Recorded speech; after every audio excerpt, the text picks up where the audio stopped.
அது வந்து கண்டிப்பா ஏற்றுக்கொள்ள முடியாது. பிரதானத்துவம் இந்த கூட்டத்தை கூட்டப்பட்டது. ஏன் இவ்வளவு பெரிய ஒரு கன்ஃபியூஷன்? நான் ரொம்ப சிம்பிளான ஒரு பர்சன்.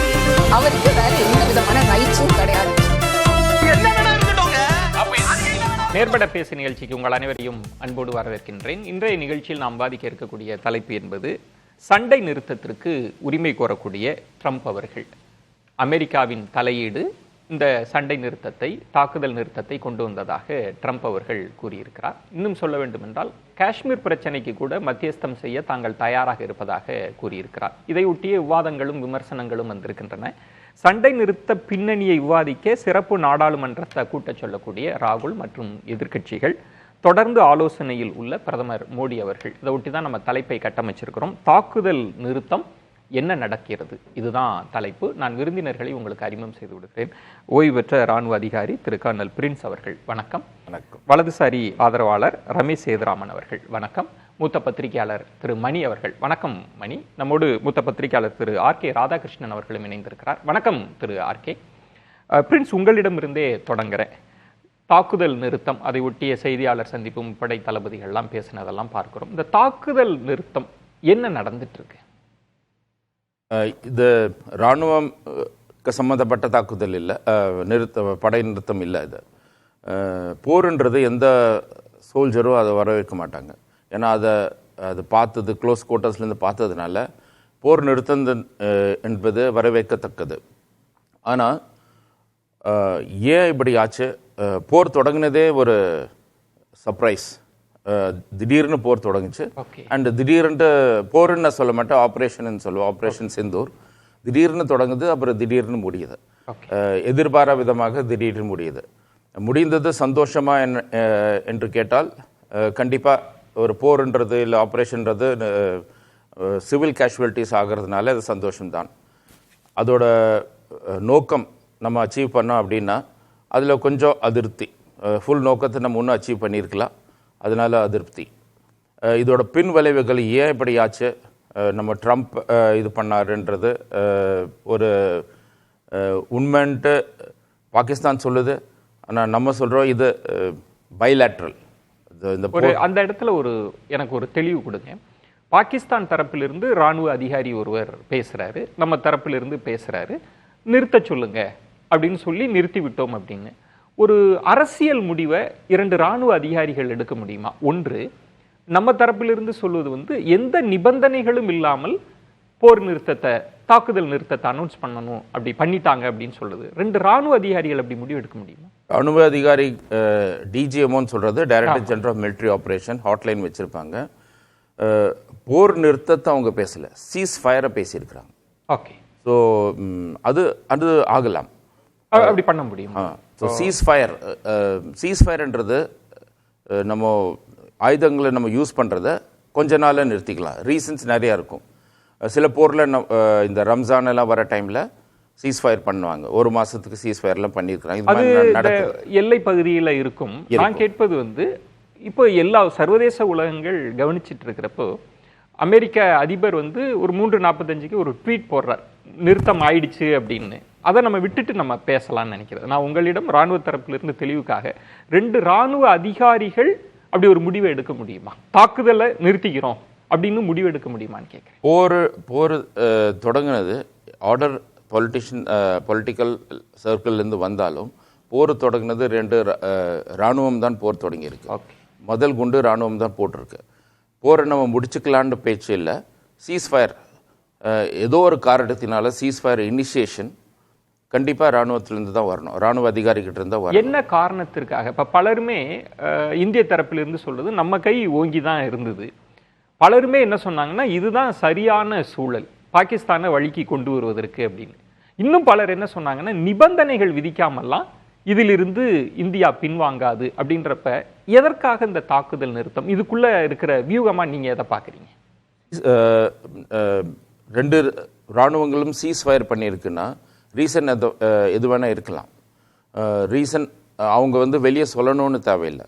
இப்போ அந்த அதிகாரி இருக்கும்னு நீங்க யூகிக்கிறீங்க. அந்த அதிகாரி இந்த அதிகாரி கிட்ட பேசும்போது நம் நாட்டு அதிகாரி கண்டிப்பாக பொலிட்டிக்கல் சர்க்கிள்ஸில் அவங்களோட சீஃப், ஏன்னா டிஜிஎம்ஓ லெவலில் தான் ஹாட்லைன் இருக்குனால கால் அங்கிருந்து தான் வரணும். அவங்களோட சீஃப் கிட்ட கன்சல்ட் பண்ணோன்னு சீஃப் வந்து முப்படை தலைவர் சிடிஎஸ் கம்பைன்ட் டிஃபென்ஸ் அவர்கிட்ட போயிட்டு அவர்கிட்ட ஆலோசனை நடத்தி பின்ன டிஃபென்ஸ் மினிஸ்டர்கிட்ட ஆலோசனை நடத்தி பிரைம் மினிஸ்டர்கிட்ட ஆலோசனை நடத்தி அப்புறம் அது திருப்பி டிக்ளேர் பண்ணுவாங்க. நம்ம அப்படிதான் ஆஃபிஷியலா வந்திருக்கணும். பாகிஸ்தான் தரப்பிலிருந்து தொலைபேசி வந்ததுன்றதுனால பாகிஸ்தான் பணிந்து விட்டது அப்படின்னு புரிஞ்சுக்கலாமா? போதும், எங்களால தாக்குப்பிடிக்க முடியாது அப்படின்னு வந்து தொலைபேசி அழைப்புல நிறுத்திக்கலாம் அப்படி புரிஞ்சுக்கலாமா? நான் கண்டிப்பா அப்படிதான் புரிஞ்சுக்கலாம். இப்போ ஆஃபிஷியலா நம்ம மட்டும் சொல்லல, உலக நாடுகளோட மீடியாவும் இதுதான் சொல்லுது. Call came from DGMO Pakistan to DGMO India. Okay. அப்போ அவங்க பேசும்போது வாரோட டாக்டிக்ஸ் பேச மாட்டாங்க. இந்த கால் வந்தபோது சீஸ்ஃபயரை பத்தி தான் பேசியிருக்கிறாங்க. ஓகே. அவர் வந்து தாக்குதல் நிறுத்தம் அவ்வளவு புரிஞ்சுக்கிறதுக்கு அவர் வந்து ரிங் பண்ணிட்டு நீங்க நிறுத்துறீங்கன்னா நான் நிறுத்துவேன் அந்த மாதிரிலாம் பேச ரெண்டு பேரும் அட் அ டைம் முடிச்சுக்கலாம். எந்த ரீசனோட கொடுத்து போர் நம்ம நிறுத்தலாமா, எவ்வளவு நாள் நிறுத்தலாம், எதுக்கு நிறுத்தலாம், என்னென்ன கோரிக்கைகள் வச்சு நிறுத்தலாம், இந்த சீஸ்ஃபயர் பர்மனண்டா போகுமா என்ன, அது வந்து 12ஆம் தேதி ஒருவேளை பாகிஸ்தான் தரப்பிலிருந்து அப்படி ஒரு அழைப்பு வருகிறது, தாக்குதலை தற்காலிகமா நிறுத்தலாம் அப்படின்னு சொன்னப்ப, இல்ல நாங்க நிறுத்தணும்னா எங்களுக்கு சில டிமாண்ட்ஸ் எல்லாம் இருக்கு, எங்களுக்கு சில குற்றச்சாட்டுகள்லாம் இருக்கு அப்படின்ற இடத்துக்கு சொல்லி இருக்கலாம்ல. அப்படி ஒரு அழுத்தத்தை கொடுக்காம ஏன்ற ஒரு கேள்வி இருக்கு. அது எப்படி புரிஞ்சுக்க? இது நீங்க சொல்றது கரெக்ட் தான். இவர் அந்த மெசேஜ் வந்தோடனே அந்த மெசேஜ் வந்து சீஃப் வரைக்கும் எடுத்துட்டு போயிட்டு நம்ம ஓகே 2 நாளா நிறுத்தலாம், என்னென்ன நம்ம டிமாண்டு அது நம்ம 12ஆம் தேதி முடிவு பண்ணலாம். ஓகே. 12ஆம் தேதி முடிவு பண்ணிட்டு அந்த முடிவுகள் அதுல கண்டிப்பா வெறும் ராணுவ முடிவு மட்டும் இருக்காது. அதுல நீங்க கேட்கிற கேள்வி அரசியல், ராணுவம், அதுல அரசியல் அப்புறம் டிப்ளமசி அவங்களோட கருத்துக்கள் ஜாஸ்தி இருக்கும், ராணுவங்களோட கருத்துக்கள் கம்மியா இருக்கும். பண்ணிட்டு அந்த ஆர்டர் அவங்க கொடுப்பாங்க. இதெல்லாம் நீங்க ஒத்துக்கிட்டா பரவாயில்ல, ஒத்துக்கலைன்னா திருப்பியும் போர் இதா நம்ம தற்காலிகமா நிறுத்தி இருக்கோம், நீங்க டிமாண்ட்ஸ் ஒத்துக்கலைன்னா திரும்பவும் தாக்குதல் இருக்கும். இப்போ op Sindoor has not been called off. முன்னால சீஸ் ஃபயர் இந்த ஆப் சிந்தூரை கால் ஆஃப் பண்ணல, சீஸ் ஃபயர் தான் அனௌன்ஸ் பண்ணாங்க சாயந்தரம். அப்புறமேல சீஸ் ஃபயர் வயலேட் ஆனதுக்கு அப்புறம் ஆப் சிந்தூர் கண்டினியூஸ் தான் ஒரு மெசேஜ். அப்படிதான் செய்தி. ஆர்கே இதை எப்படி புரிஞ்சுக்கணும்ன்றது இப்ப இந்திய தரப்பில் சொல்வது பாகிஸ்தான் பணிந்து விட்டது, அங்க இருக்கிற ராணுவ அதிகாரி தொலைபேசியில தொடர்பு கொள்றார், தாக்குதலை நிறுத்திப்போம், பேச்சுவார்த்தைக்கு வரலாம் அப்படின்றது. இதற்கு முன்பும் சிந்தூர் ஆபரேஷனுக்கு முன்பு பாகிஸ்தான் அப்படிதான் சொல்லிட்டே இருந்தது, பேச்சுவார்த்தைக்கு வாங்க, உலக நாடுகளை வந்து மத்தியஸ்தம் பண்ண வைங்க அப்படின்னு. நம்ம அப்பெல்லாம் அந்த முடிவை எடுக்கல, ஆபரேஷன் சிந்தூருக்கு போனோம். பாகிஸ்தான் பணிஞ்சிருச்சு அப்படின்றதுனால நம்ம தற்காலிக தாக்குதல் நிறுத்தத்தை பண்ணிட்டோமான்ற ஒரு கேள்வி. இதில் அமெரிக்க அதிபர் ட்ரம்ப் எங்க வந்தாரு? அவர் மீண்டும் ட்வீட் போட்டு நான் இருக்கேன்னு ஏன் சொல்லிட்டு இருக்கிறார்? இதை எப்படி புரிஞ்சுக்கிறது? நிச்சயமாக நீங்க கேட்ட முதல் கேள்வி, டிஜிஎம்ஓஸ் வந்து போர் நிறுத்தம் நடத்தலாமான்னு கேட்டா ஷார்ட் டேர்ம் சீஸ் ஃபயர் வந்து அவங்க பண்ணலாங்க. பிப்ரவரி 2021 வந்து ஒரு எக்ரிமெண்ட் வந்து 2 பேரும் போட்டாங்க. ஜாயிண்ட் ஸ்டேட்மெண்ட் கூட வந்தது. அதாவது இந்தியன் டிஜிஎம்ஓ அதே மாதிரி பாகிஸ்தானி டிஜிஎம்ஓ சேர்ந்து ஒரு ஜாயிண்ட் ஸ்டேட்மெண்ட் கூட வந்தது. ஆனால் அவர்கள் வந்து டாக்டிக்கல் சீஸ் ஃபயர்ஸ் மட்டும் தான் செய்ய முடியும். அதாவது ஒரு களத்தில் ஒரு தியேட்டர் ஆஃப் வார்ல இருக்கின்ற ஒரு இங்கிருந்து தவறுதலாக இல்லை என்றால் வேணுமென்றே ஃபயரிங் நடக்கிறது, அங்கிருந்து வேணுமென்றே ஃபயரிங் நடக்கிறது, அந்த ஒரு சீஸ் ஃபயர் மட்டும் தான் அவர்கள் செய்ய முடியுமே தவிர நிச்சயமாக லாங் லாஸ்டிங் பீஸ்க்கு அதற்கான விஷயங்கள் வந்து அரசியல் தீர்வாகத்தான் இருக்க முடியுமே தவிர நிச்சயமாக அது வந்து டிஜிஎம்ஓஸ் டிசைட் பண்ண முடியாதுங்க. அப்படி டிஜிஎம்ஓஸ் டிசைட் பண்ணா அப்படி ஒரு ஆர்மி சீஃப்னுடைய தேவை கிடையாது, சிடிஎஸ்னுடைய தேவை கிடையாது, ஒரு பிரதமருடைய தேவை கிடையாது. இந்த நாம தெரியும், இந்த போருக்கு போறதுக்கு முன்னாலேயே, போர் என்று நான் குறிப்பிடுவது இப்ப நடந்த விஷயங்களை குறிப்பிடுறேன், அதுக்கு போறதுக்கு முன்னாலேயே வந்து பிரதமர் தான் கூறியிருக்கிறார், அனைத்து ஆர்ம் போர்ஸும் கூறியிருக்கிறார், I am giving you full operational இது to do whatever is required அப்படின்னு பிரதமர் தான் கூறியிருக்காரு தவிர நிச்சயமாக அது டிஜிஎம்ஓ கூறுறது கிடையாது. டிஜிஎம்ஓங்கிறது இப்போ வந்த சிலபஸ் இல்லாத கொஸ்டின் வந்து திடீரென்று வந்திருக்கிறது, அவரோட தலையில போட்டிருக்காங்க. எப்படி ஃபாரின் செக்ரட்டரி நம்மளுடைய விக்ரம் மிஸ்ரி இன்னைக்கு அந்த அளவுக்கு ட்ரோல் பண்றாரு இல்லையா, அதாவது அவரு தான் ஏதோ போர் நிறுத்தம் கொண்டு வந்த மாதிரி ட்ரோல் பண்றாரு இல்லையா, நிச்சயமாக அதுதான் பிரச்சனையா இருக்கிறது. இந்த ட்ரம்பினுடைய கேள்விக்கு போறதுனால இன்னொரு மிக முக்கியமான சம்பவம், பத்திரிகையாளர்கள் உலகத்திலேயே நடுக்கிய ஒரு சம்பவம் பாத்தீங்கன்னா, திடீரென்று அவுட்லுக் பத்திரிகையினுடைய இந்த ட்விட்டர் பக்கத்தை முடக்கி இருக்கிறார்கள். அவுட்லுக் எடிட்டர் சிங்கி சின்ஹா பேசும்போது அவருக்கு என்ன சொன்னாங்க பாத்தீங்கன்னா, நாங்க வந்து இந்த போரை பத்தி அதனுடைய விளைவுகளை பத்தி நாங்க ஒரு கட்டுரை எழுதினோம், ஒரு எடிட் இது கூட பீஸ் கூட பண்ணோம், அதுலதான் இவர்களுக்கு ஏதோ பிரச்சனை வந்திருக்கு போல தெரியுது. ஆனா எங்களுக்கு தெரியாது என்ன காரணத்துக்காக. We who dared to say no to war, நாங்கள் வந்து போர் வேண்டாம் என்று சொன்ன நபர்கள் என்று. இவர்கள் வந்து அந்த பெஹல்காம் தாக்குதலுக்கு பின்னால் அங்க போய் சிங்கிசிங்காவும் அவருடைய என்டையர் டீமும் போயிட்டு ஒரு பெரிய ஒரு ஸ்டோரி பண்ணுறது. அதற்காக அதாவது ஆக்சுவல் ஜேர்னலிசம் யாரெல்லாம் பண்றாங்க, வயர்ல பண்ணாங்க, வயரை வந்து முடக்கினாங்க, இடையாளத்தை முடக்கினாங்க, அவுட்லுக்க முடக்குறாங்க. அதாவது மீடியா மேல இந்த இருக்கின்ற கட்டுப்பாடு இருக்கு இல்லையா, யார் மேல கட்டுப்பாடு வருதுன்னு பாத்தீங்கன்னா இந்த இஷ்யூல எல்லாம் இங்க நம்ம ஊர்ல இருக்கிற இஷ்யூ எல்லாம் வெளியெடுத்து கொண்டு வந்து என்னென்ன விஷயங்கள் என்னென்ன பிரச்சனைகள் என்று அறிவிக்கின்ற ஊடகங்களுக்கு பெரும் பிரச்சனை வருகிறது. அதே நேரத்தில் கோதி மீடியா அந்த அளவுக்கு ஆர்கே, இப்போ நீங்க ஊடகங்கள் மீதான கட்டுப்பாடுகள் குறித்து சொல்றீங்க. அதற்கு முன்பாக ஒரு விளக்கம்.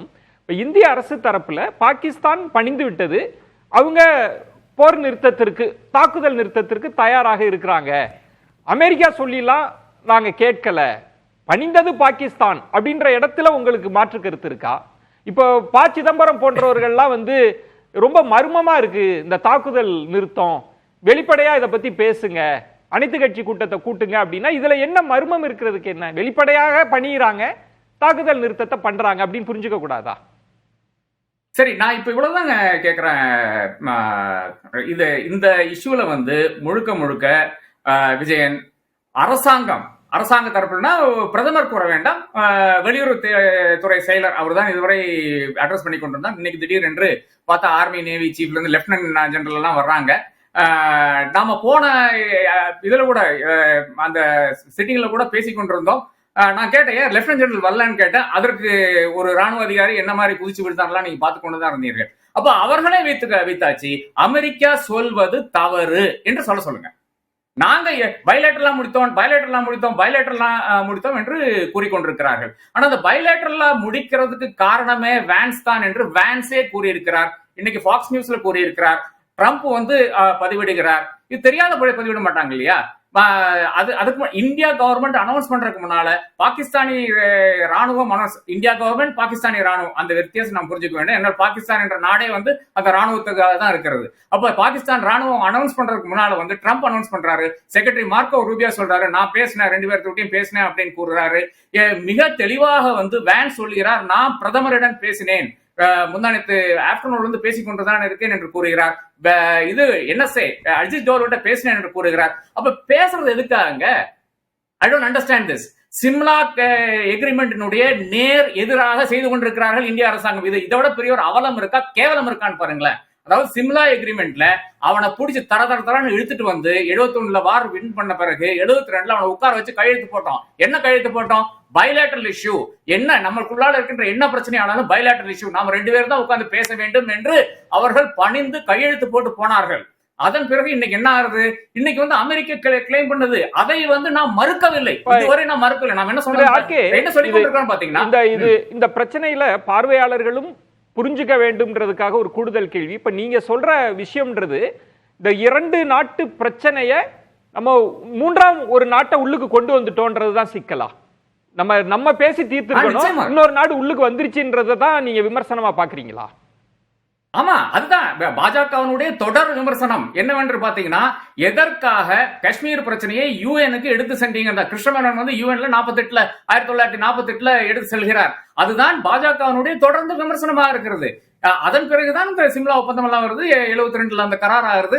அதன் பிறகு நம்மளுக்கு, அதாவது இந்தியாவுக்கு ஒரு பிரச்சனை பாகிஸ்தானோடு இருந்தால் அது வேற ஒரு இன்டர்நேஷனல் போரத்துக்கு போகக்கூடாது, போக முடியாது என்று கையெழுத்திட்டு போட்டு வாங்கியாச்சு. அதன் பிறகு அமெரிக்காவுடைய ரோல் எங்க வருதுன்னு கேக்குறேன்.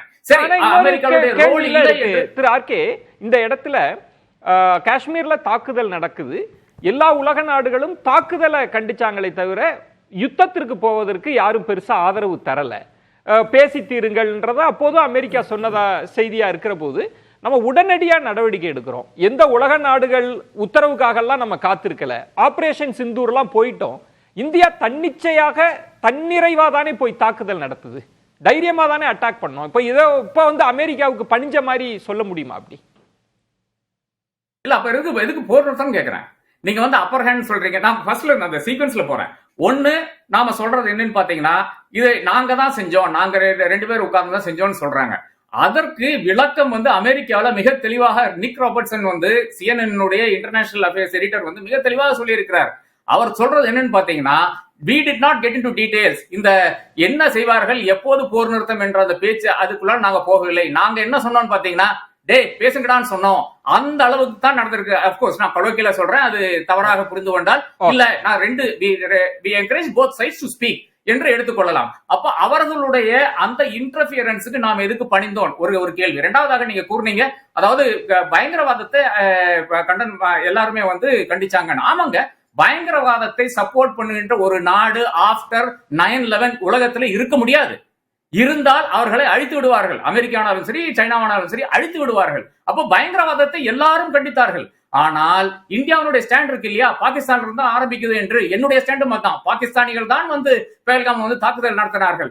அந்த ஒரு ஸ்டாண்டுக்கு வந்து ஒரு நாடுங்க இந்த காசை வாங்கிட்டு ஓட்டு போடுவானுங்க இல்ல, இந்த ஃபிஜி மாதிரி இருக்கிற நாடுகள் இருக்கு, எவ்வளவு நாடுகள் இருக்குதுங்க, காசை வாங்கிட்டு ஓட்டு போடுவாங்க. இஸ்ரேலுக்காக ஓட்டு போட்டு இருக்காங்கல்ல, இன்னைக்கும் வந்து ஜெனரல் அசம்பிளியும் செக்யூரிட்டி கவுன்சிலையும் ஓட்டு போட்டு நாடுகள்.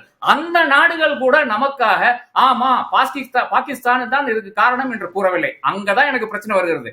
அப்போ அதை தாண்டி அப்கோர்ஸ் நம்ம ஒரு பதில் தாக்குதல் கொடுத்துதான் ஆக வேண்டும், வேற வழி இல்லை. நமக்கு வந்து மிக தெளிவாக தெரிகிறது எங்கிருந்து வருது இந்த தாக்குதல். பயங்கரவாத தாக்குதல் எல்லை தாண்டி வருகிறது. அப்ப நான் விஜயன் உங்க ஷோலயே சொல்லியிருக்கேன், அதாவது இப்ப எப்ப முடியும் என்றால் பாகிஸ்தான் ராணுவத்தினுடைய பேக் போனை சிதைக்க வேண்டும், இல்லை என்றால் முடியாதுன்னு சொல்லியிருக்கேன். அப்ப நான் கேட்கிற கேள்வி உள்ளதான், நம்ம வந்து அப்பர் ஹேண்ட்ல இருந்தோம் என்று நம்மளுடைய ஆர்மி நம்மளுடைய இந்த ஸ்போக்ஸ் பர்சன் கூறுகிறார்கள். 11 விமான நிலையங்களை அவருடைய பாகிஸ்தான் ஏர்போர்ஸினுடைய விமான நிலையங்களை கம்ப்ளீட்டாக நொறுக்கி விட்டோம் என்று கூறுகிறார்கள். அதை நான் I am willing to buy that argument. அப்போ அதன் பிறகு ஏன் நிறுத்தினீர்கள்?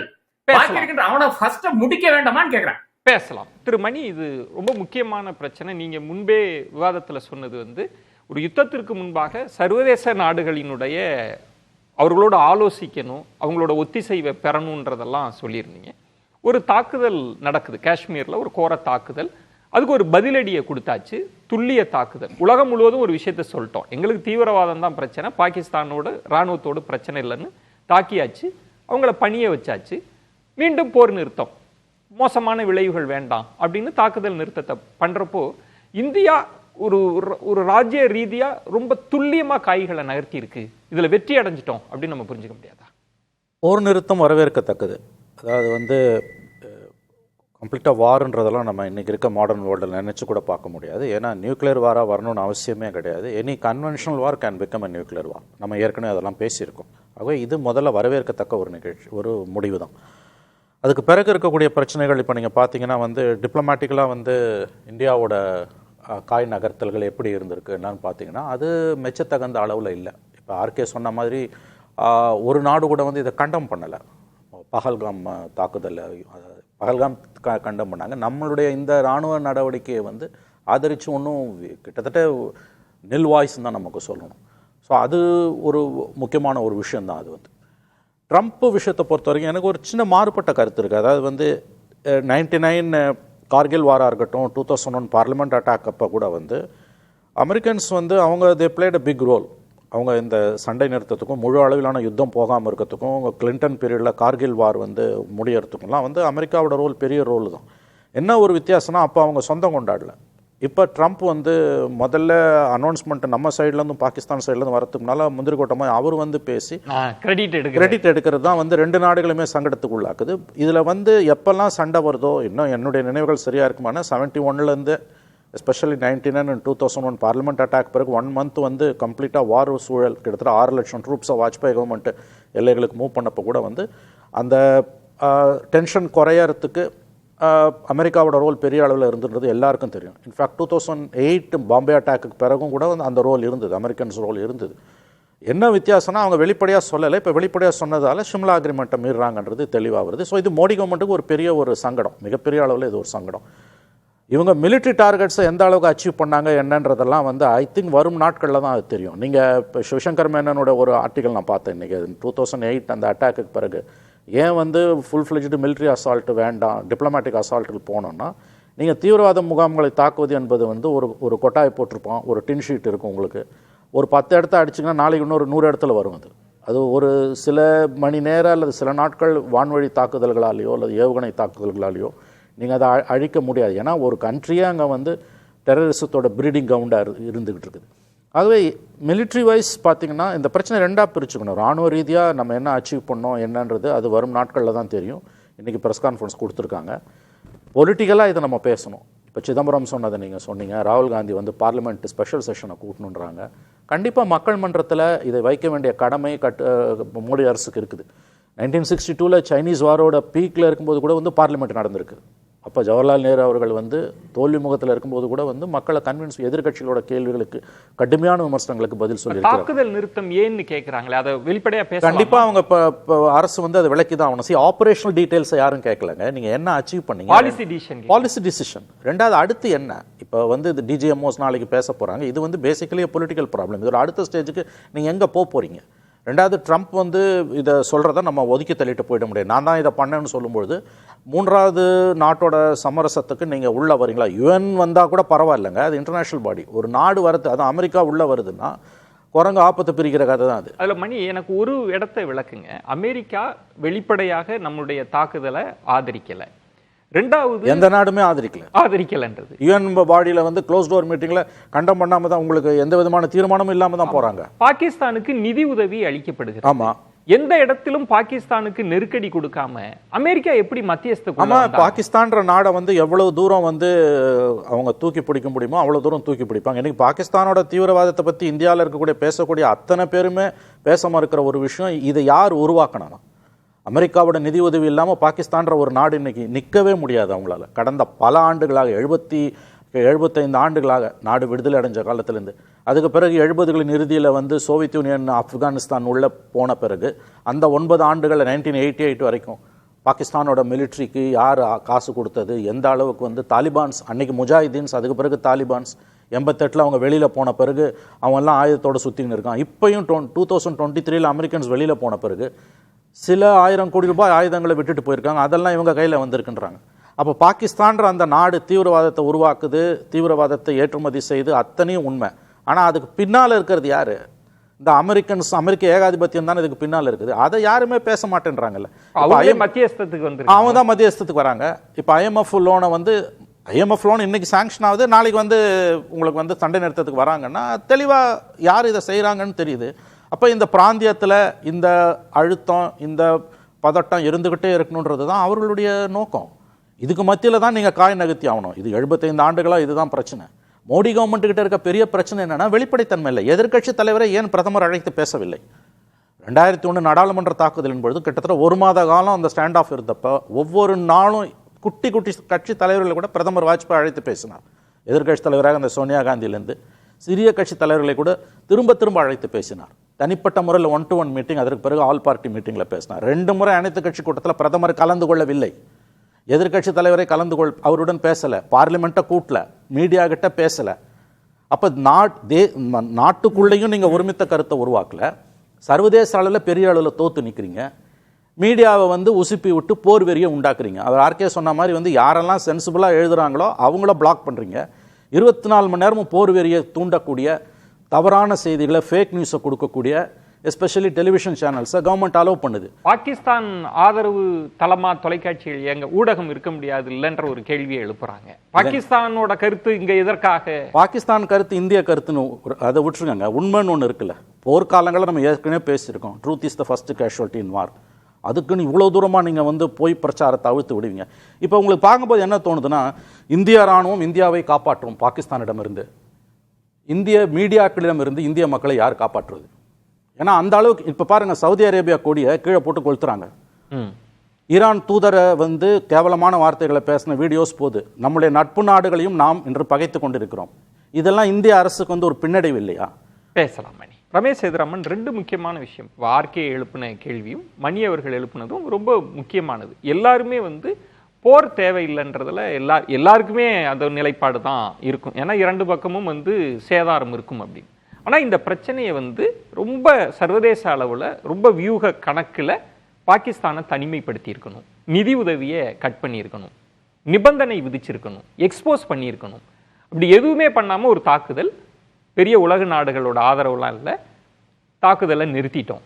அமெரிக்கா அதை கிரெடிட்டை கிளைம் பண்ணுறாங்க. இத்தனை ஆண்டு காலம் உள்ளுக்குள்ளே எந்த 3வது நாடும் வரல. இன்னைக்கு நான் காஷ்மீர் பிரச்சனைக்கு மத்தியஸ்தம் பண்ணுறேன்னு வரேன்ற அளவுக்கு பிரச்சனை போயிடுச்சுன்னா, ஏதோ ஒரு வகையில் நம்ம யாரையும் குறைச்சி மதிப்பிடலை, வியூக வகுப்பில் நமக்கு பின்னடைவு. அதுதான் கர்னல் கூட நாசுக்கா சொன்னார். அப்படிதான் புரிஞ்சுக்கணுமா அதை? அது போர் அப்படின்னு ஒரு விஷயம் நடந்தால் நீங்கள் சொன்ன மாதிரி யாருக்கும் இஷ்டம் இல்லை அப்படிங்கிறது. ஆனால் இன்னைக்கு நிலைமை எப்படி இருக்குது அப்படின்னா, ஒரு குறிப்பிட்ட நாடுகளுக்கு நடுவில் இந்த போர் பதற்றம் ஏற்படுது அப்படின்னாக்க ரொம்ப ஸ்ட்ராட்டஜிக்கலி இம்பார்ட்டன்ட் கண்ட்ரிஸ், இல்லைன்னா அந்த நாட்டிற்கு பக்கத்தில் இருக்கக்கூடிய நாடு ஒரு முக்கியமான சக்தி வாய்ந்த நாடாக இருந்தால், ஒரு உதாரணத்துக்கு சொன்னால் யுக்ரைன் ரஷ்யா நம்ம சொல்கிறோம். காரணம் என்ன? ரஷ்யாவை எதிர்க்கக்கூடிய இந்த வெஸ்டர்ன் இன்ட்ரெஸ்ட் இருக்குங்கிறத நம்ம பார்க்குறோம். அதனால் வந்து அதை தொடர்ந்து இப்போது விவாதங்கள் கடந்த காலங்கள் எப்படி இருந்தன, இலவசமாக வந்து இந்த ஆர்ம்ஸ் அண்ட் அம்யூனிஷன்ஸை உக்ரைனுக்கு என்னென்ன நாடுகள் கொடுத்தாங்கன்னு பார்த்தோம். ஆனால் ட்ரம்ப் வந்ததுக்கப்புறம் லேட்டஸ்ட்டாக வந்து ஜெலன்ஸ்கியை கூப்பிட்டு அவர் என்ன பேசினார்னு பார்த்தோம். அவர் சொல்லும்போது வந்து நீங்கள் வந்து கண்டிஷனே இல்லாமல் வந்து ரஷ்யா சொல்கிற டேர்ம்ஸ் அண்ட் கண்டிஷன்ஸை ஒத்துட்டு நீங்கள் வந்து இந்த போர் இது பண்ணோம், இல்லைனா இது வந்து 3ஆம் உலக போருக்கு வழிவகுக்கும் அப்படிங்கிற மாதிரிலாம் பேசுகிறாருங்கிறத நம்ம வெளிப்படையாக பார்க்குறோம். ஸோ இதில் இவங்க இதை சொன்னதுக்கப்புறமும் இப்போ லேட்டஸ்ட் ஆர்ம்ஸ் அண்ட் அம்யூனிஷன்ஸ் கொடுக்குறாங்க. காரணம் என்ன? யுக்ரைனில் இருக்கக்கூடிய கனிம வளங்கள் மீது பிரிட்டனுக்கும் சரி அமெரிக்காவுக்கும் சரி எந்த மாதிரியான இன்ட்ரெஸ்ட் இருக்கு அப்படிங்கிறது ஆல்மோஸ்ட் அமெரிக்கா கைக்கு போயிடுச்சு. அதுதான் அப்படின்னாக்கா இப்போ இது தொடரட்டும் அப்படிங்கிற மாதிரி. இந்த பிரச்சனை எப்படி இல்லை வரேன், அதே மாதிரி தான். இப்போ ஆசியா அப்படின்னு நீங்க எடுத்தீங்க, அதுக்கு முன்னாடி அதே மாதிரி நமக்கு தெரியும் ஈரானுக்கும் இல்லைன்னா இஸ்ரேலுக்கும் நடக்கக்கூடிய இந்த மாதிரியான கான்ஃப்ளிக்ஸ், இந்த மாதிரியான விஷயங்கள்லாம் சொல்லுவோம். இந்த பக்கம் நீங்க வந்தீங்கன்னா சைனா இன்னைக்கு ஒரு ஃபோக்கல் பாயிண்ட்ல இருக்கு பொதுவாக. சைனா காரணம் என்ன? இப்போ industrial dominance, production let economy அப்படின்னு நீங்க எடுத்தீங்க அப்படின்னாக்க அதுல சைனா வந்து ரொம்ப டாமினன்ஸ் எந்த அளவுக்கு போயிருக்குன்னா, நீங்க வெஸ்டர்ன் கண்ட்ரி எதை வேணா ரொம்ப ஈஸியா நீங்க வந்து என்ரோல் பண்றோம். ஒரு உதாரணம் சொன்னா ஆட்டோமோட்டிவ். இல்ல இப்ப என் கேள்வின்றது இந்த தாக்குதல் நிறுத்தம் நேற்று இருந்தது இல்ல. ஒன்று அமெரிக்கா அவங்க கிரெடிட் எடுக்கிறாங்க, இன்றைக்கும் நான் மத்தியஸ்தம் பண்ண வரை இந்த அடுத்த ட்வீட்டும் போடுறாரு. அதெல்லாம் தாண்டி என்ன கேள்வினா, இந்த தாக்குதல் நிறுத்தம் ஏன் இது வெளிப்படையா பேச வேண்டியது, எதனால இந்த தாக்குதல் நிறுத்தம்ன்றது ஒண்ணு, நமக்கு என்ன வியூக ரீதியில நமக்கு என்ன கிடைச்சிருக்குன்ற கேள்வியும் எழுப்புறாங்க. ராணுவத்தில் இருக்கக்கூடிய ஐயா அவர்கள் ரொம்ப தெளிவாக சொன்னார். சீஸ் ஃபயர் அப்படிங்கிறது வந்து நீங்க வந்து ரெண்டு தரப்புல இருந்து தாக்குதலை நிறுத்திருக்கீங்கன்றது வந்து போரையே நிறுத்திட்டீங்கிற ஒரு இதுக்கு நம்ம இன்னும் போகல. தாக்குதலை தான் நிறுத்தி இருக்கோம் இரண்டு பக்கத்துல இருந்து. சொன்ன மாதிரி இதை நீங்க இந்த தாக்குதலை நிறுத்துறீங்கன்னா எந்த காரணத்தினால நீங்க எதானு இருந்தாலும் தாக்குதல் இதுல வந்து இது நடக்க போகுதுன்னா, பொதுவாகவே நீங்க வந்து உலக நாடுகள் அதுவும் குறிப்பா அமெரிக்கா போன்ற நாடுகளுக்கு இந்த இன்டெலிஜென்ஸ்ங்கிறது இருக்கிறதுனால ஒரு விஷயம் நடக்க போகுதுனால ரொம்ப ஈஸியா அவங்க சொல்ல முடியும், இது நடக்க போகுதுன்னா நான் நிறுத்துங்க அப்படின்னு நான் ஒரு வார்த்தையை சொல்லிட்டு அடுத்தது ஒரு உதாரணத்துக்கே சொல்றோம், விளையாட்டா சொல்லலாம். இப்போ மோடி தான் வந்து உக்ரைனுக்கும் ரஷ்யாவுக்கும் நடுவில் சீஸ் ஃபயர் நடுவில் நிறுத்தி வச்சாங்க மக்களை எவாக்குவேட் பண்றதுக்கு அப்படிங்கிற மாதிரி ஒரு வாட்டி சொன்னாங்க. ஆனா வெளியில் வந்த விஷயம் என்னங்கிறது நம்ம எல்லாருக்குமே தெரியும், அது இல்லை அப்படிங்கிற மாதிரியான ஒரு சில இதுல சொல்லப்பட்டது. அப்போ ஒரு நிகழ்வு நடக்கிறது அப்படின்னா அதுல வந்து ஒருத்தர் கிரெடிட் எடுக்கிறதுங்கிறது ரொம்ப ஈஸி. அதை வந்து கடுமையான மொழியில் எதிர்வினை ஆற்றி இருக்க வேண்டாம். அப்ப ஆர்கே அவர்கள் கேட்டது இல்ல மணி அவர்கள் சொன்னது ஐக்கிய நாடுகள் சபையினுடைய தலையீடு ஒருவேளை இருக்குமே ஆனால் கூட அது ஓரளவுக்கு ஒத்துக்கொள்ளப்பட வேண்டியது. இப்ப அமெரிக்கா இந்த இடத்துக்கு நகர்றாங்கன்னா அமெரிக்கா கிடையவே கிடையாது, அமெரிக்காவை அனுமதிக்க முடியாது அப்படின்ற ஒரு பதில் சொல்லியிருக்கணும்ன்றது ஆர்கே கேட்கிறது. ரெண்டாவது, எதற்காக நிறுத்தணும், என்ன டிமாண்ட் சொல்லி நிறுத்த வச்சிருக்கோம் அப்படி. இதுவரைக்கும் பாகிஸ்தான் தன் நிலைப்பாட்டுல எந்த மாற்றத்தையும் பண்ணலன்றாங்க. அப்ப எதற்காக நிறுத்தணும்? அது வந்து ரெண்டு தரப்புல இருந்து நீங்க என்ன வெளி வருதுங்கிறத பொறுத்து இருந்தா நம்ம பார்க்கணும். முக்கியமா நீங்க சொல்லக்கூடிய இந்த சீஸ் ஃபயர்ங்கிற இந்த மொமெண்ட்ல நீங்க ஒவ்வொரு இதுலயும் வந்து கமெண்ட்ரி கொடுக்குற மாதிரி இப்போ அண்ணன் மணி அவர்கள் சொல்லும் போது கரெக்டா சொன்னார். அதாவது இந்த மீடியால வந்து இந்த எக்ஸைட்மெண்ட், சென்சேஷனலைசேஷன், எது இருந்தாலும் சென்சேஷனலைசேஷன் அப்படிங்கிற ஒரு நிகழ்வை நோக்கி அவங்க போகும்போது நம்ம அதை பேஸ் பண்ணி நம்ம பண்ண முடியாது. இங்கே சொல்லக்கூடியதுல அதுதான் ரொம்ப அழகா சொன்னார் ராணுவ அதிகாரி அவர்கள் ஒருத்தர் பேசும்போது ரொம்ப தெளிவா சொன்னார், உங்களுக்கு என்ன தெரிஞ்சுக்கணுமோ அதை நாங்க சொல்ல. அந்த இடம் தான் மணி அவர்கள் கிளாரிட்டி.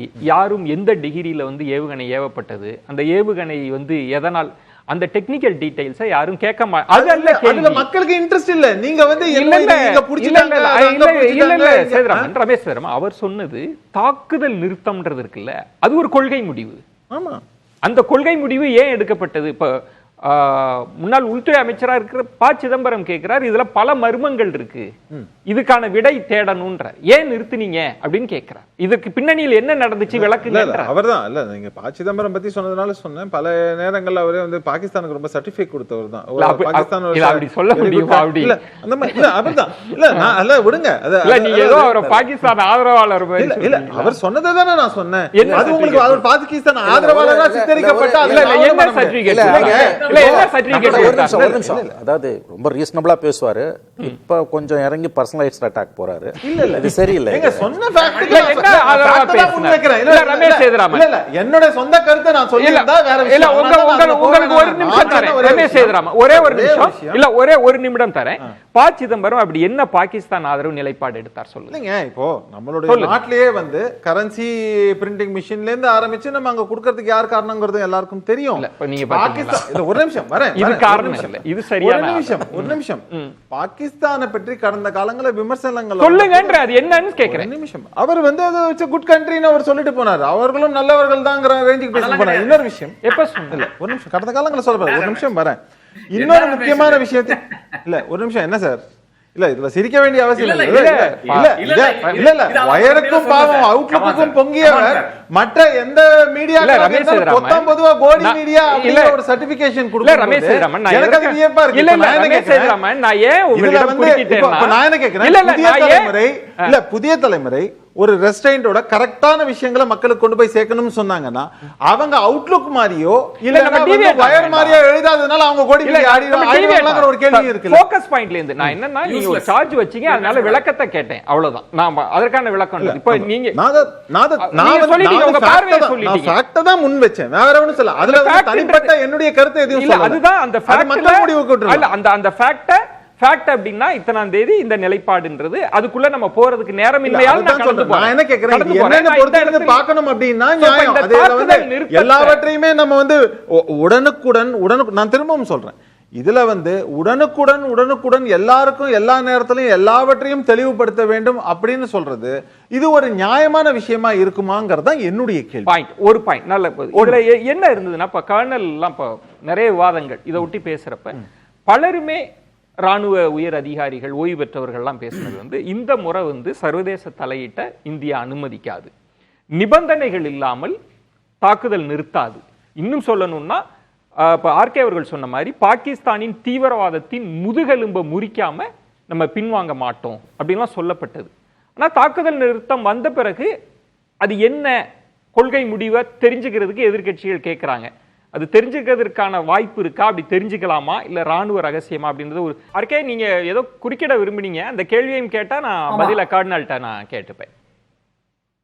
எனக்கு பிரச்சனை இந்த ரெண்டு விஷயங்கள். அப்கோர்ஸ் ரமேஷ் சேதுராமன் சொன்ன பல விஷயங்கள் கூட நான் போல, இது இந்த கோதி மீடியா டெஃபினட்டா ஒரு பெரிய எம்பாரஸ்மெண்டா இருந்தது. இவர் மணி சொன்ன அதே விஷயம் தான். அதாவது இன்னைக்கு என்னாச்சுன்னு பாத்தீங்கன்னா, ஏறத்தாழ நம்மளுடைய அந்த ஈரானில் இருக்கின்ற தூதுவர் வந்து இவர்களுக்காக மன்னிப்பு கேட்கக்கூடிய ஒரு இடத்துக்கு போய்விட்டார். அவர் வந்து ட்விட்டர் பகுதியில வந்து அரபிக்ல போட வேண்டிய ஒரு சூழ்நிலை வந்திருக்கிறது.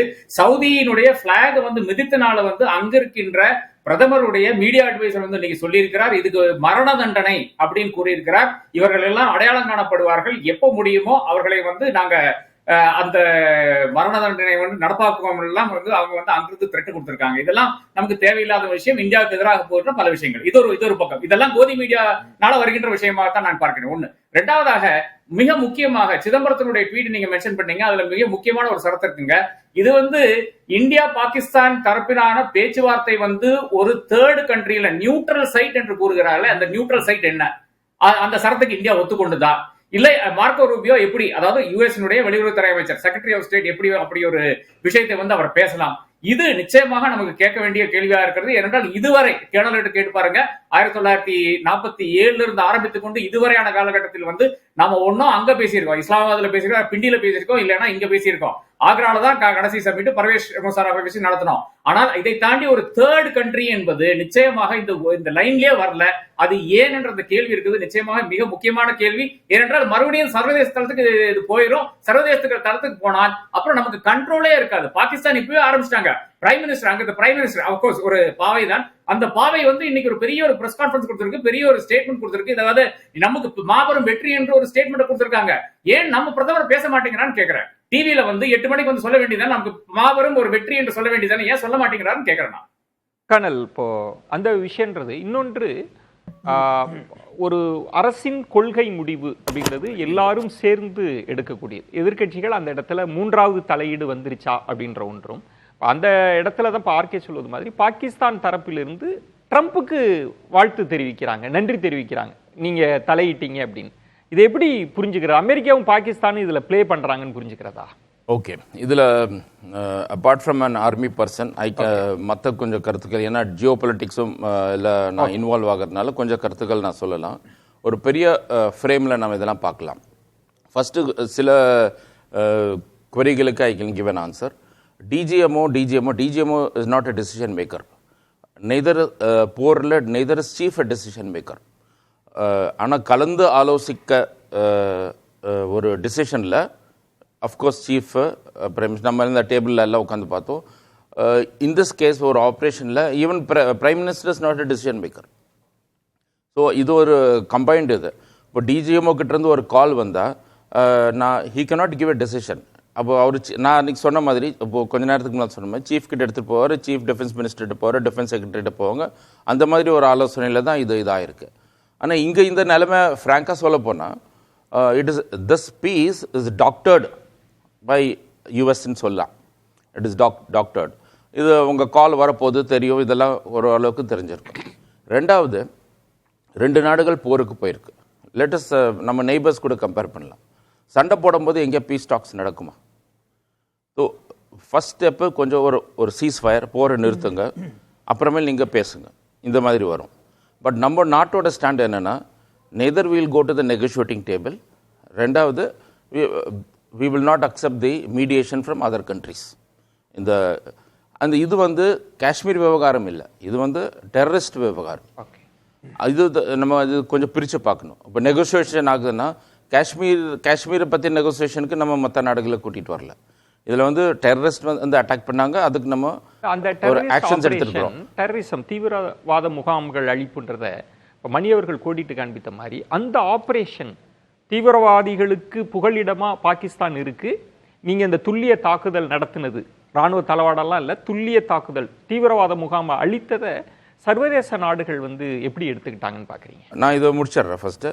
அதனால இதெல்லாம் நம்ம பிரித்து கொஞ்சம் பார்க்கணும். அதாவது அந்த மீடியேஷன்ன்றது நம்ம அக்செப்ட் பண்ண மாட்டோம் ஆஸ் அ கண்ட்ரி.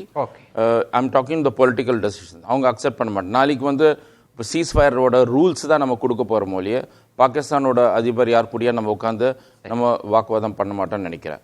ரெண்டாவது, அதில் வந்து இப்போது யுக்ரைன் பார்த்தா அமெரிக்காவோட அதிபர்கள் ஒவ்வொரு யுக்ரைனை போய் பார்த்தாங்க, ரஷ்யாவை போய் பார்த்தாங்க. அந்த மாதிரி ரெப்ரசன்டேட்டிவ்ஸ் இங்கேயும் வரமாட்டாங்கன்னு நினைக்கிறேன். இப்போதைக்கு அந்த சீஸ் ஃபயர் நெகோசியேஷன்ஸ்க்கு நம்ம 2 பேர்த்துக்கு நடுவில் தான் இது டேர்ம்ஸ் தான் இவங்க கொடுக்க போகிறாங்கன்னு நினைக்கிறேன். அங்கே உட்காந்து பேசிட்டு there is no bargaining on the table, அந்த மாதிரி ஒரு நிலைமை இருக்கும். ஒரு விளக்கம் கொடுங்க. பாகிஸ்தான் வந்து ஆபரேஷன் சிந்தூருக்கு முன்பே என்ன பேட்டிகளில் பார்க்க முடிந்தது, நாங்கள் உங்களோட பேச்சுவார்த்தைக்கு தயாராக இருக்கிறோம், உங்களோட நாங்கள் பேச வரோம், ஒருவேளை எங்கள் மீது குற்றச்சாட்டு இருந்ததுன்னா நீங்கள் சர்வதேச சமூகத்திடம் சாட்சியங்கள் கொடுங்க அப்படின்ற மாதிரி கேட்டாங்க. அவங்க அப்போதே பேச்சுவார்த்தைக்கு தயாராக இருந்தாங்க.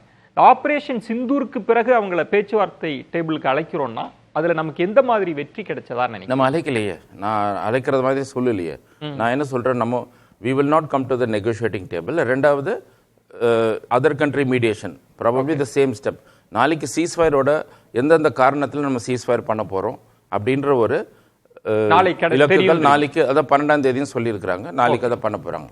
Now coming back to the role of the army. இப்போது நீ எந்த ஆங்கிளில் ஷூட் பண்ணீங்க அது மட்டும் நம்ம சொல்கிறதுக்கு இல்லை.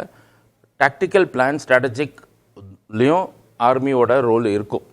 அது ஒரு தேசிய சீக்ரெட். தாக்குதல் நிறுத்தம் பற்றியும் வெளிப்படையாக பேச தேவையில்லை.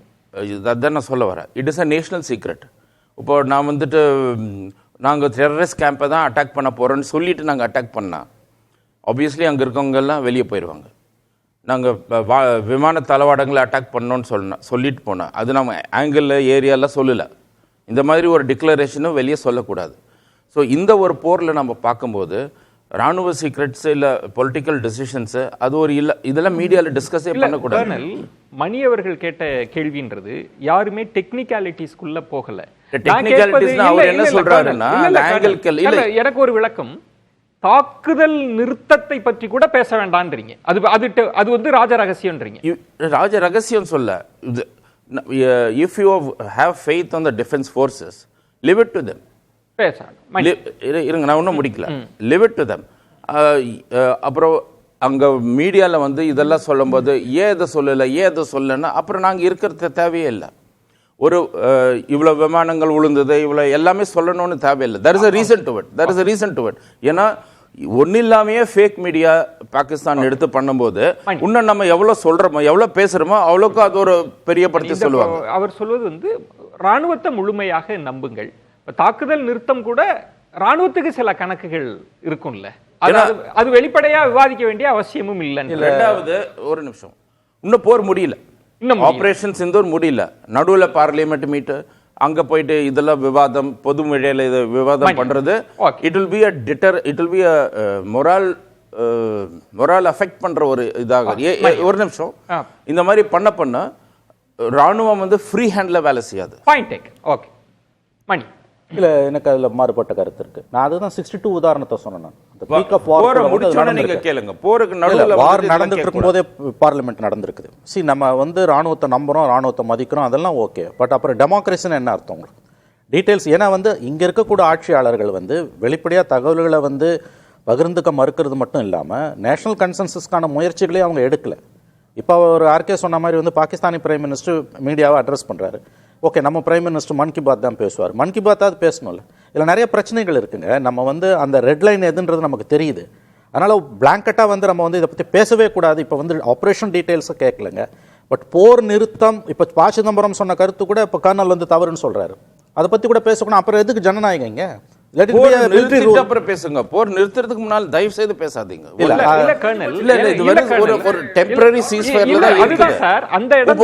நம்ம இதெல்லாம் நம்ம பேச என்ன ஆகும்?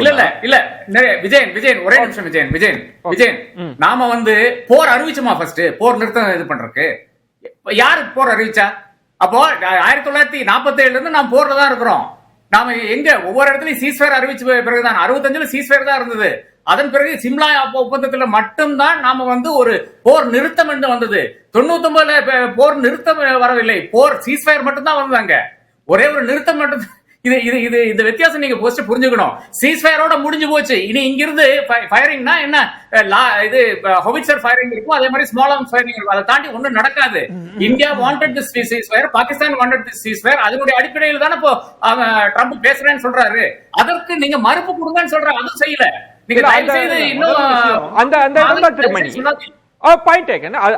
அதுலதான் கர்னல் சொல்வது வந்து அப்படி பேச முடியாது. அப்படி இல்ல, அது தவறு நான் நினைக்கிறேன். அதுக்குள்ள ஒரு பெரிய வியூகம் இல்ல. நான் என்ன சொல்றேன், மறுபடியும் நாளைக்கு ஒரு வண்டி ஓட்டுறாரு, ஒரு டிரைவர் ஓட்டுறாரு. அப்ப அவரு ஒவ்வொரு திருப்பத்திலயும் நம்ம கமெண்ட் சொல்ல முடியுமா? இல்ல நான் மாறுபடுறேன் அதுல. With all due respect to colonel, இத பத்தி நம்ம அவர் போதுமான. அதாவது சொல்லுவாங்க உங்களுக்கு வார்ன்ற சப்ஜெக்ட் வந்து completely it cannot be left out to the army also. அப்புறம் டெமோக்ரஸின்னு என்ன, பார்லிமெண்ட்னு என்ன, அதோட கஷ்டம் நமக்கு புரியுது, அந்த ரெட் லைன் நமக்கு புரியுது, அந்த நுவான்சஸ் புரியுது. சரி, அட்லீஸ்ட் த பிரைம் மினிஸ்டர் பார்லிமெண்ட்டில் செலக்ட் கமிட்டி இருக்கும், கன்சல்டேட்டிவ் கமிட்டி இருக்கும், எம்பிஸையாவது பிரைம் மினிஸ்டர் பேசணும் இல்லையா? யாருக்கிட்டையும் நாங்கள் எதையுமே பேச மாட்டோம்னா அப்புறம் டெமோக்ரஸிக்கு என்ன அர்த்தம், அதை சொல்லுங்க நீங்க. ஸோ ஆக இந்த கருத்து ஏற்புடையது அல்ல. அப்படிதான் நான் இந்த கருத்தில் நான் ஒத்துக்கிறேன். ஆனால் இதே எதிர்கட்சி முன்னுக்கு வந்து we give full freedom to the government ன்னு சொல்றாங்க. இதே அவங்களே கேக்குறதுக்கு முன்னால அவங்க சொன்னாங்க இல்லையா, கவர்மெண்ட் ரெசிப்ரோகேட் பண்ணனும் இல்லையா? ஏன் கவர்மெண்ட் ரெசிப்ரோகேட் இல்ல ஒவ்வொரு இடத்துல எங்களை கேட்டுட்டு பண்ணுங்கன்னு சொல்லலையல. ஒவ்வொரு இடத்துல எங்களை கேட்டுட்டு பண்ணுன்னு சொல்ல. we believe the government, we believe the armed forces அப்படின்னு எதிர்க்கட்சி தலைவர் ப. சிதம்பரமோட லீடரே சொன்னதுதான் அது. ஓகே, இப்போ நாங்க முடிக்கிறதுக்கு முன்னால நாங்க இன்னும் பேரக் போய் ரிலாக்ஸ் பண்ணல. இல்ல இப்ப அங்க நின்னுட்டு இருக்கோம். நீங்க ஏன் நிக்கிறீங்கன்னா with the political leadership, not with the defense forces. இந்திய ராணுவத்தின் மீது நமக்கு முழு நம்பிக்கை இருக்கிறது. முழுக்க இந்த பிரச்சனை பொலிட்டிக்கல் லீடர்ஷிப் மேல. Political leadership they cannot take the country for granted. அத நம்ம அலோவ் பண்ண முடியாது. ரமேஷ் சேதுராமன், உங்க விளக்கம் நிறைவு கருத்தாவே அப்படி சம்ம பண்ணிருங்க. முதல் விஷயம், இது வாரே என்ன பொறுத்த வரைக்கும் கிடையாது. இது என்னன்னா strike and response against terrorism. நீங்க அப்படிதான் பார்க்கணும். நம்ம உள்ளுக்குள்ள வந்து நம்ம நாட்டோட சாவர்னிட்டியை வந்து சேலஞ்ச் பண்ற மாதிரி பண்ணியிருக்காங்க. நம்ம அதுக்கு ஒரு ரெஸ்பான்ஸ் கொடுத்துருக்கோம். அதே மாதிரி இப்போ நீங்க ஃபுல் ஃபிளெட்ஜ்டு வார்னா நம்ம பாகிஸ்தானுக்குள்ள நுழைஞ்சிருக்கணும். நம்ம அதை பண்ணல. நம்மளுடைய ஆர்மி ஆக்சுவலி உள்ள நுழைஞ்சிருக்கணும்னா அந்த மாதிரியான விஷயங்கள் நடக்கல. நமக்கு எல்லை கோட்டில் வந்து கடந்த காலங்கள் அதே மாதிரி பார்த்துருக்கோம். என்ன, பாகிஸ்தான் வந்து துப்பாக்கி இதுல இருந்து சூடு நடத்துவாங்க எல்லைக்கு அந்த பக்கத்துல இருந்து, ஏன்னா தீவிரவாதிகள் உள்ள நுழையறதுக்கு வசதியா அந்த மாதிரியான விஷயங்களை பண்ணுவாங்கன்னு பார்த்துக்கோம். அதே மாதிரி ட்ரம்ப் இப்ப சொல்றாரு பார்த்தீங்களா, நாங்க வந்து மத்தியஸ்தம் செய்வோங்க. இது முறையான்னு நான் கேட்கிறேன். போன டேர்ம்லயும் நடந்ததுன்னு பார்த்தோம் ட்ரம்ப். அதே மாதிரி அது தொடர்ந்து அமெரிக்க தலைவர்கள் பல பேர் பேசினாங்கன்னு பார்த்தோம். உலக அளவில் பல தலைவர்கள் இந்த மாதிரி பேச்சு வருவாங்க. நம்ம ரியாக்ஷன் இப்போ எங்களுக்கு தேவையில்லை அப்படின்றோம். இப்போ என்னன்னா அவங்க நம்மளோட கவர்மெண்ட் எந்த மாதிரியான சிச்சுவேஷன் இப்போ வந்து பல விஷயங்கள் நடந்து கொண்டிருக்கிறதுன்னு பார்க்கணும். இப்போ டாரிஃப் வார்ல இருந்து ஆரம்பிச்சு பல விஷயங்கள் நடக்கும்போது இந்த சமயத்துல நீங்க ஒரு நெகட்டிவ் ரியாக்ஷனை பெரிய லெவல்ல கொடுத்து ரிலேஷன்ஷிப்பையும் ரப்சர் பண்ணிக்க கூடாது. அது பாகிஸ்தானுக்கு அட்வான்டேஜா போகும். இந்த மாதிரியாக இருக்கும்போது அதை கண்டுக்காம நீங்க அதுக்கு ஒரு முக்கியத்துவமே கொடுக்காம கடந்து போயிடணும். நீங்க அப்படி கடந்து இப்ப சதிக்கு நான் சொல்றது திரும்ப போகிறதுங்கிறது அது ஒரு மெச்சூர்ட் அப்ரோச்சா இருக்கு. ஏன் நம்ம எடுத்துக்க கூடாதுங்கிறது இது ரொம்ப முக்கியமான ஒரு விஷயம். ரொம்ப சுருக்கமா, எனக்கு நேரமின்மை, சம்ம பண்ணிருக்கேன் ப்ளீஸ். இல்ல ரெண்டு கேள்விகள் தான். நம்ம இதை தாண்டி நான் போகல. அதாவது நம்ம அப்ஜெக்டிவ்ஸ் என்ன இருந்தது, என்னை பொறுத்தவரை வந்து அங்க இருக்கின்ற தீவிரவாத முடக்குவது, ஆர்மியினுடைய பேக் போனை பிரேக் பண்ணது, இதை நாம அச்சீவ் பண்ணோமா? ரெண்டாவது வந்து இந்த அன்கண்டிஷனல் சீஸ்வேருக்கு முன்னால அது நாம மீட் பண்ணுமா? இந்த ரெண்டு கேள்விகள் வந்து நாமளே ரிஃப்ளெக்ட் பண்ணி இந்த இவ்வளவோ விவாதங்கள் போய் கொண்டிருக்கோம். அந்த விவாதங்கள் வந்து நாம் வந்து நம்மளுடைய பதில்களை எடுத்துக்கொள்ளலாம். சுருக்கமா சமப்படி ஆப்ஷன் தூருக்கு ஒரு இலக்கு நம்ம வைக்கல. நம்ம அட்டாக் பண்ணோம், அவங்க டெரரிஸ்ட் ஆர்மி பேக் போன் அடிக்கணும்னு நம்ம சொல்லலை. சொன்ன மாதிரி டெரரிஸ்டோட இன்ஃப்ராஸ்ட்ரக்சரை இதுக்கு முன்னால் அடித்ததோட கொஞ்சம் ஜாஸ்தி அடிக்கணும், அது ஒன்று. ரெண்டாவது, ஒவ்வொரு கதம்லையும் ஒவ்வொரு ஸ்டெப்லையும் நம்ம வந்து கமெண்ட் எல்லாம் கொடுத்துட்டு இருந்தா ஒரு குழந்தை நடக்கும்போது இப்படி நடக்காது, இங்க காலவே அப்படி இப்படின்னு சொல்றது மாதிரி இருக்குது. அது வந்து நாட்டுக்கும் நல்லதில்லை, ஃபோர்ஸஸ்க்கும் நல்லதில்லை. மெயின் இஷ்யூ அட்ரஸ் பண்ணாமல், பொலிட்டிக்கல் இஷ்யூ அது காஷ்மீர், அதை அட்ரஸ் பண்ணாமல் இதெல்லாம் வந்து டெம்பரரியாக வந்துட்டு தான் போகும். பிரைம் மினிஸ்டர் பேசணும், பார்லிமெண்ட்டை கூப்பிட்டு பேசணும். கண்டிப்பாக வந்து அது நடந்தே தீரணும் தான் நான் நினைக்கிறேன். ஆர்கே சொன்ன மாதிரி அப்ஜெக்டிவ்ஸை பற்றி பேசாமல் இந்த இஷ்யூ நம்ம கடந்து போக முடியாதுன்னு நான் நினைக்கிறேன். அது தேவையில்லாத முரண்களை அப்படிலாம் நான் நினைக்கல. மறுபடியும் நான் சொல்றேன், எல்லாருக்கும் பொறுப்பு இருக்கு. அதாவது வந்து டீடைல்ஸ் நாங்க கொடுக்க மாட்டோம்னு சொல்றது வந்து ஒரு ஜனநாயகத்தை என்ன பொறுத்த வரைக்கும் இன்சல்ட் பண்ற காரியம் நான் நினைக்கிறேன். அதனால வந்து பார்லிமெண்ட் இஸ் சுப்ரீம்.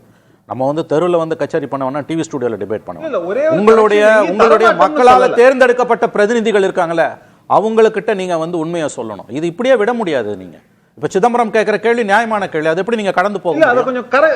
நீங்க எதிர்கட்சியா இருக்கும்போது என்னெல்லாம் பேசுனீங்க? நீங்க எதிர்கட்சியா இருக்கும்போது பேசின இந்த கேள்விகள் நியாயமான கேள்விகள். அதாவது blank cheque opposition prime minister கொடுக்குறாங்க, ஆனா அதை ரெசிப்ரோகேட் பண்ணாரா பிரைம் மினிஸ்டரோ ரூலிங் பார்ட்டியோ? அப்ப டெமோக்ரஸிக்கு என்ன அர்த்தம்? ஓகே, பொறுத்திருந்து பார்க்கலாம் அடுத்து என்ன நடக்குதுன்னு. சிறப்பு விருந்தினர்களுக்கு என்னுடைய நெஞ்சம் நிறைந்த நன்றிகளை தெரிவித்துக் கொள்கிறேன். மற்றொரு தலைப்புல சந்திக்கிறேன். நன்றி, வணக்கம். அது வந்து கண்டிப்பா ஏற்றுக்கொள்ள முடியாது. பிரதானத்துவம் இந்த கூட்டத்துக்கு கூட்டப்பட்டது. ஏன் இவ்வளவு ஒரு கன்ஃபியூஷன்? நான் ரொம்ப சிம்பிளான ஒரு பர்சன். அவருக்கு வேற எந்த விதமான ரைட்ஸும் கிடையாது. நேர்பட பேசு நிகழ்ச்சிக்கு உங்கள் அனைவரும்